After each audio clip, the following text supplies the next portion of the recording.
বছরের পর বছর ধরে জলাবদ্ধতার সাথে যুদ্ধ করছে সোনারগাঁয়ের সাদিপুরবাসী। তারা জানান, নদী দখল হয়ে যাওয়ায় পানি নিষ্কাশনের সব পথ বন্ধ হয়ে গেছে।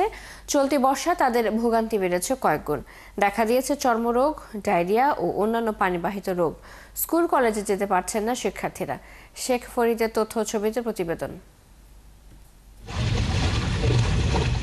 চারদিকে শুধু পানি আর পানি। রাস্তাঘাট, রান্নাঘর, উঠানে সবখানে পানিতে থই থই করছে, যেন পুরো গ্রামটাই এক বিশাল জলাশয়। এখানে পানিবন্দী হয়ে আছেন 10 গ্রামের প্রায় 30,000 মানুষ।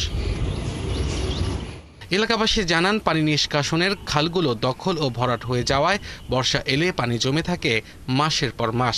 এর জেরে দেখা দেয় চর্মরোগ, ডায়রিয়া ও অন্যান্য পানিবাহিত রোগ। সংকট দেখা দেয় খাবার পানিতেও। প্রতিটা বাড়ির ভিতরে পানি ঢুকে গেছে ওই সাইডটা। ওদের কত যে কষ্ট আসা যাওয়া এই পানির মধ্যে 2-4 বার চলাফেরা করলেই সাথে সাথে গা হয়ে যায়। ঘর দুয়ার সব ডুবে গেছে, আমরা হাটে বাজারে যাইতে পারি না, অনেক কষ্ট চলাফেরার। রাস্তাঘাট ডুবে রয়েছে, পানি একটু বৃষ্টি হইলেই আমাদের পানি তলবিরা থাকা। দীর্ঘ জলবদ্ধতার কারণে এ অঞ্চলের ব্যবসা বাণিজ্যে প্রভাব পড়েছে। এই রাস্তাঘাটের লেগে কোনো কাজকর্ম করতে পারি না, রাস্তা ডুবে গেছে, গ্রামতে বাড়িতে পারি না, ফুলান পড়তে পারে না, ঠিক মতো যাইতে পারে না স্কুলে। 1 মাস ধরে আমরা পানিবন্দী আছি, কোনো সরকারি কোনো সহযোগিতা পাই না, কোনো কাজকর্ম করে খাইতে পারি না, কোনো ঘরে কোনো খাবার টাবার নাই, মনে করেন কেউ খবর বার্তা লয় না। উপজেলা নির্বাহী কর্মকর্তা জানান, পানি সরানোর জন্য 3টি পাম্প রয়েছে। তার মধ্যে 2টি পাম্প অচল থাকায় পানি নিষ্কাশন না হওয়ায় দুর্ভোগ সৃষ্টি হয়েছে। সমস্যার সমাধানে দ্রুত পদক্ষেপ নেওয়া হবে।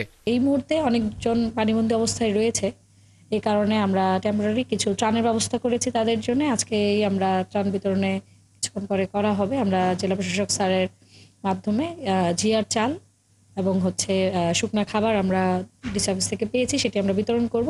ত্রাণের পরিবর্তে বাড়িঘর থেকে দ্রুত পানি সরানোর দাবি এলাকাবাসীর। আব্দুল আল মামুন, 71।